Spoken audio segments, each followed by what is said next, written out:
Having a say at your job.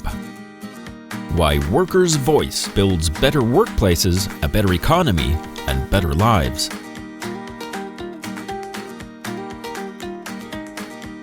With Jim Stanford. And illustrations by me, Tony Biddle. We take it for granted that we live in a democracy. We have the right to speak out, to join with others, to protest for change. And every 4 years, we get to vote for the political party we think will do the best job. But here's a strange thing. These rights to free speech, free assembly, and free elections have a big gap. At the place where we spend more of our waking hours than anywhere else, our jobs, we don't have those rights. You don't elect your boss. You can't even complain about your boss without risk of being fired. Even if you criticized your boss on your own social media after work hours, you could still be fired. You have no right to organize a protest or circulate a petition at work. Again, you could be fired. In short, once you get to work, it's pretty much a dictatorship. We know democracy works better than dictatorships, yet dictatorship is the normal state of affairs at work. Shouldn't we have the right to free speech, free assembly, and free elections at work, too? In some workplaces, workers do have those rights. If they form a union, workers can win the right to speak out, organize for change, and elect their own representatives. So at unionized workplaces, workers can use those democratic rights to solve problems and change things for the better, instead of just quitting a job when it becomes intolerable. And they can use their collective voice and their bargaining power to improve wages, benefits, and pensions. In short, giving workers the right to speak out, be heard, and work for change results in better workplaces and a better economy. Let's explore one workplace to see how those democratic rights can create better jobs and better lives. Meet Aisha. She works at a big logistics warehouse. It's a demanding job. It requires technical knowledge, physical work, attention to detail and safety. 200 people work there, and they have a union. That union protects Aisha's right to speak up without reprisal, and it gives Aisha and all her co-workers some power to make sure their voices are heard and listened to and acted on. In short, the collective voice of Aisha and her co-workers makes this a better place to work.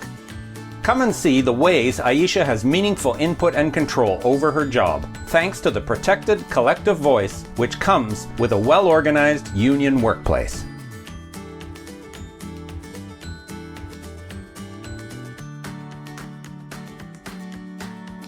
Aisha has a permanent, stable, full-time job. Her shift schedule is steady and can't be changed without notice. Her job cannot be outsourced to a labor hire service or some other cheap alternative. She's also protected from management favoritism or arbitrary dismissal.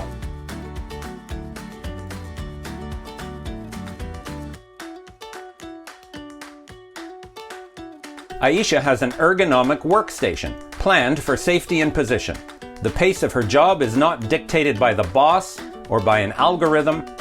Her union conducts time motion studies and negotiates work standards to ensure the job can be done safely and sustainably. She can demand adjustments if needed to make her work more comfortable.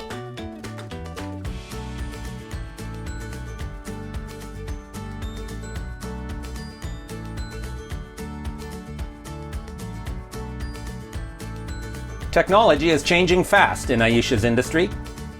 She gets regular training to sharpen her skills, allowing her to work on new equipment. Her union has negotiated employer-paid training programs. And with good job security, workers can participate in tech change without fear of losing their jobs.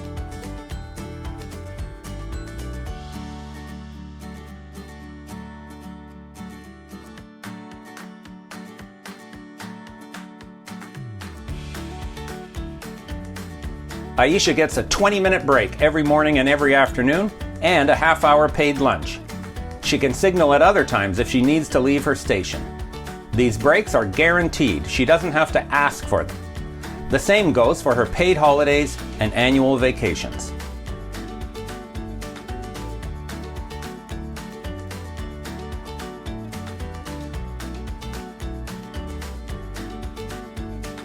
This workplace has a health and safety committee. It meets regularly with management to conduct safety audits, review accident reports, and sponsor training on dangers like repetitive strain injuries, hazardous materials, or mental health. If Aisha is concerned about a safety issue, she can confidentially raise it without fear of reprisal.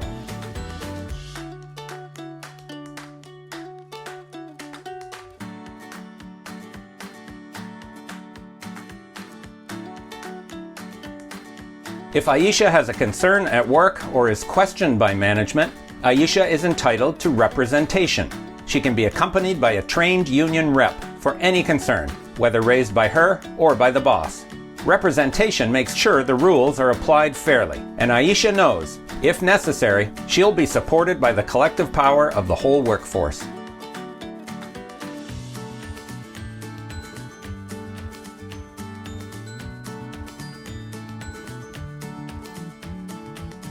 Aisha earns a union wage. She's paid for overtime with fair allowances for other things like night shifts or safety clothing. Her wage is not dictated unilaterally by her employer, rather it is bargained between the boss and her union. Through collective bargaining, the workers can fight for better wages, benefits, and pensions, and eventually reach a deal with the employer. Bargaining also ensures greater fairness within the workplace. Wages are linked to skill and experience, not management favoritism.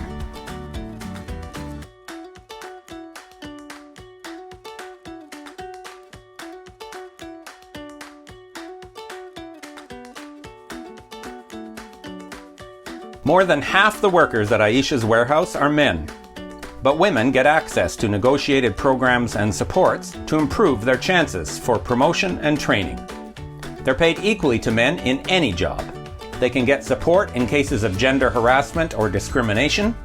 The workplace has other programs to promote equality, including for racialized and Indigenous workers, workers with a disability, young workers, and LGBTQ+ workers.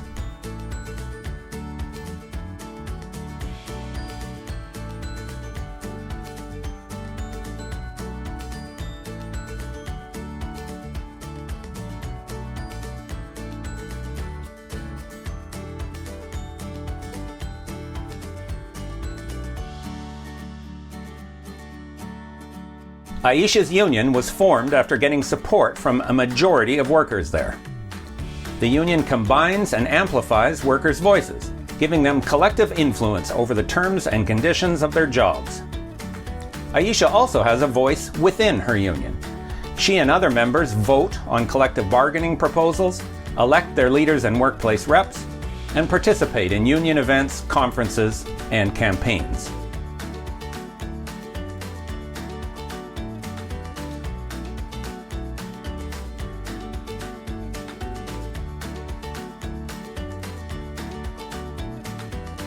The collective voice of Aisha and her co-workers is even heard far outside the walls of the workplace. By organizing workers to speak out loudly for things that benefit everyone, her union helps build a society that is fairer, safer, and more equal. In essence, the collective power of unions helps balance the power of business and employer groups. And that wins things like public pensions, employment insurance, minimum wages, and environmental protections. These things help workers at work and help build a better society. Those are just some of the ways that Aisha and her co-workers can use their voices, their democratic rights, and their collective power to make their workplace better and their lives better. The democratic tools used by Aisha mostly depend on having a union. It's incredibly important to protect and expand the ability of Canadian workers to form a union, free from the threats, intimidation, and interference from their employers. Of course, not every union workplace is perfect. Not all have the various channels for input, negotiation, and positive change like Aisha's plant. As we organize new unions, we also have to work to improve democracy and participation within unions. That will make our democratic voice at work even stronger. The economic evidence is clear. When workers can safely speak out, give input, and demand positive change, workplaces are safer, more productive, and more gratifying. There's more stability, more training, more participation, more fairness. In short, democracy beats dictatorship. And that's just as true at the workplace as it is in society.